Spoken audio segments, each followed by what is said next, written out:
Hey guys, the Fire Brothers here. It's just me. My brother couldn't be here today because he's trying to get an RC standee. These are the jokes. Hope you guys are enjoying them. Now, listen. This is the first video I'm doing post Rise of the Beast. Well, technically it's the old characters, old factions video I just released like 2 days ago, but come on, that one doesn't count. But this is the official first time we're stepping away from the pre-hype era. By this point I have seen Rise of the Beast. I think most of you guys have seen Rise of the Beast, so this video will contain some spoilers. I'm not gonna spoil the whole movie, but I'm gonna be talking about some key plot points here and there. And I'm also gonna be talking about the new deleted scenes that will be coming very soon, some of the concept art that just got released that I'm probably using for the thumbnail at the moment, and how the film's doing at the box office. So if you're okay with all that, stay here. Now, let's start with the most interesting stuff. Steven Geppo Jr. on Instagram, he has released a bunch of concept art for the movie. Now, as the months go on and as the weeks go on, we're gonna get more pieces of concept art. This happens for every single movie. Sometimes it takes a very long time for these things to come out. Sometimes it's very quickly, sometimes it's a while. The last night, a bulk of the concept art, we started getting it like around the time Bumblebee came out. And as for Bumblebee, we only just started getting a bunch of concept art since, I want to say 2020, 2021. Because for the most part, we didn't have a lot of concept art for that movie. Now, we're starting to get our first piece of Rise of the Beast concept art. Now, some of these are nothing too revealing. I mean, we got this close-up of Optimus Primal. Looks pretty alike like how he does in the movie. But what's next is a very interesting one. It's actually a partial shot of the concept art that, got leaked a long time ago. Now, if you guys don't know, there was like 4 pieces of concept art that got leaked a while back. It was Optimus Primal, Rhinox, and I think it was an Air Racer. This is a more finalized version of that concept art, because in the concept art he looked, a bit differently, a bit more organic. He even had blue eyes, but in here he just has the regular green. We got a close-up of Scourge, how his concept art looked for him, and you can see that this is way more in line with how Studio Series looks than the movie itself. I wouldn't have mind seeing this look for him, in all honesty. I actually really like it. And you can even see that his head portion is actually a bit more destroyed. I think the final look of the movie did a better job at hiding the fact that he was missing half his face, because we even have one with, him missing half his face. And oh my god, he looks even more brutal here. Like, the fact that his eyes just hanging out is kinda creepy, in all honesty. We get this really cool concept of our battles rap. I'm not gonna lie, this looks sick. And he even has the Decepticon insignia in his crotch. Meaning that probably earlier on, the Terracons were not even a concept just yet, and they were just gonna be Decepticons to begin with. But yeah, he looks cool, and we also have one of Nightbear here. This probably seems kind of familiar to some of you guys, because it looks very alike the Lazlo concept art that he made for his channel. I like how he even went on Twitter and was bragging about it. He's like, oh wow, this looks a lot like my concept art. I wonder how that happened, wink wink. It looks cool though. I kind of like her a bit more in the concept art than what she did in the actual movie. Like, I wasn't a big fan of her face in the movie. But everything else is still pretty in line with how she appeared in the movie, except for the wings that she had in the back in the film. We get a concept out of Cheetor, which again, this one's pretty in line with how he will end up looking by the end of the movie. Not much changes aside from the spots not being as prominent. We get a really cool shot of Unicron in action. Instead of eating the planet, it looks like he's like shooting fire at it, like a molten lava at it. Honestly, I like that. That's sick. And well, it's hard to say if this is something that Unicron can do in the movie. If we do see him do this in the next movie, I wouldn't put it past it. Then we get a little, animated GIF video. Unfortunately, it doesn't reveal the whole thing, but it shows us, the modeling / shading process for Mirage. It looks pretty cool, not much to say here. And then we got another one that I think is honestly the most interesting one out of all these reveals, and that's Optimus Prime. This is an actually, CGI animated shot of Optimus. He's moving around and actually looking forward. We can see that some of his vehicle lights are actually, turned on. You can see that his waist is glowing, the little lights underneath his chest is glowing, which is something that I don't think he ever did in the movie. Which is weird, because the statues that the concept art's even doing that, but in the movie itself, in the nighttime scenes where you think that, that will suit them the most, it never actually happened. But something that I want to note is the background of this scene. Do you see what's in the background? That's right, the New York buses. or what it appears to be one of them. And also, if you watch the movie, Optimus Prime is never really in a scenario like this, he's either inside the warehouse or he's like in that island, watching the museum from afar with the other Autobots, or the museum itself. But this is clearly not the museum, at least it doesn't look like it. My guess is that this is probably the scene where Optimus first encounters Transit. Like, the way he's moving makes me believe that he probably just got done transforming and is now, saying, "I know you're out there, Decepticon, get out." And we actually very recently got some guy that managed to see the test screenings before the movie got released, which was all the way back in 2022, and he basically revealed a bunch of the changes that the movie has had since he watched it all the way then and as of its official release. I'm not gonna be going over the deleted scenes in this video. I'm probably gonna save that up for another one because I don't want this video to be too bloated. But basically, he told us that the movie opens up not with the Beast Planet, but it opens up with Optimus versus Transit. Optimus Prime is looking through, the New York buses, the bus stop or whatever, and he, says, "I know you're out there, Decepticon." Transforms and, fights Transit in a very brutal fight before killing him and dumping his body in the Hudson River. Now, it's very likely that we're gonna see this deleted scene appear on the Blu-ray as soon as the movie comes out. As far as I'm aware, I think the movie Blu-ray is already available for pre-order in Walmart or Target website, I forget which one.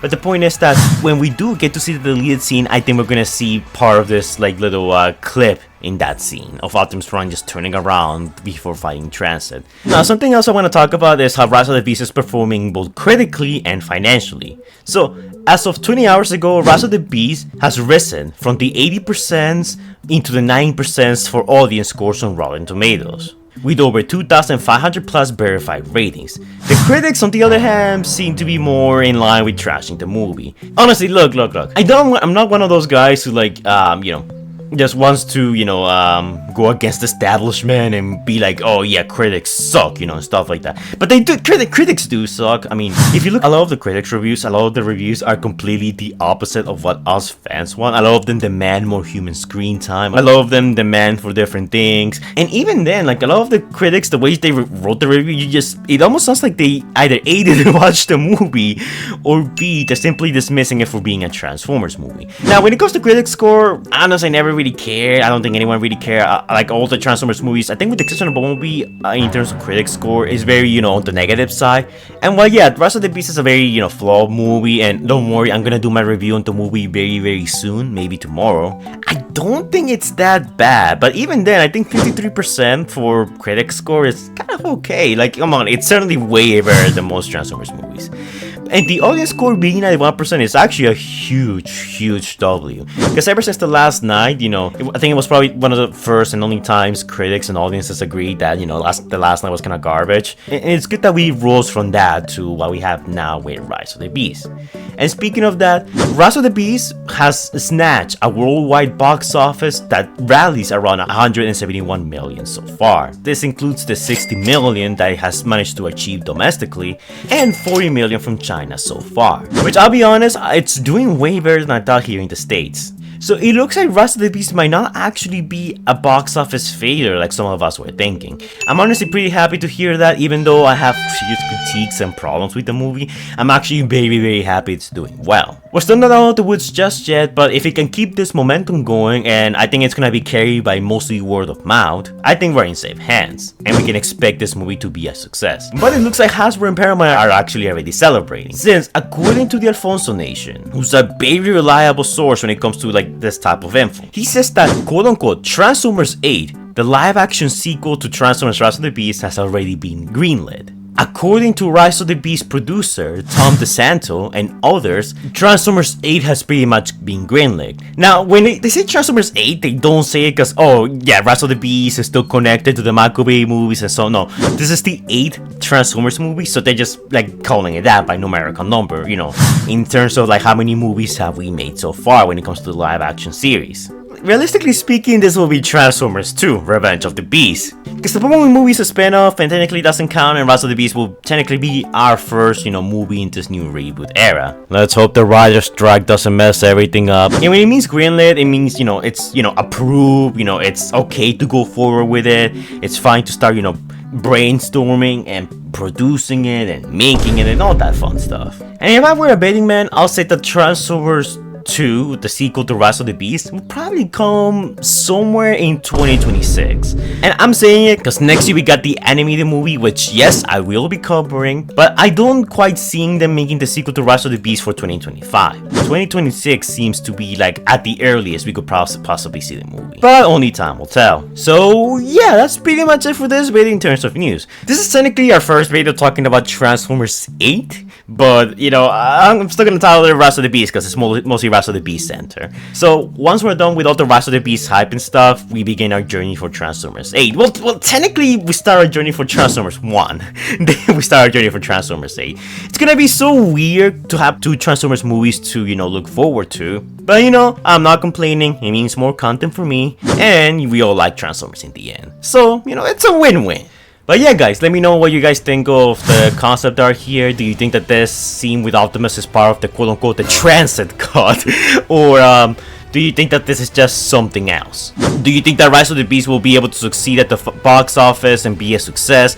It's looking very promising so far. It's doing way better than everyone thought it was gonna do. All we can do now is hope that it keeps the momentum going at least for a little bit longer. Just enough so this movie can break even and start making our profit so we can get more Transformers movies. But yeah, guys, that's pretty much it. Tomorrow I'll probably do my review for Transformers Rise of the Beast. I'll probably talk about spoilers, and I'll make it non-spoiler and spoiler heavy, so you know, people who have seen it and people who haven't seen it yet can just watch it and not feel excluded. We just ended a huge journey for Rise of the Beast, and now that the journey's ended, we start a new one for Transformers 1 and the sequel to Rise of the Beast. It's been a fun journey, I'm not gonna lie, and I'm really looking forward to starting this new one alongside you guys. I'll be there every step of the way. So yeah, guys, as always, don't forget to like, comment, and subscribe. Do all that annoying YouTuber stuff that the algorithm likes, and I'll be seeing you guys in the next video.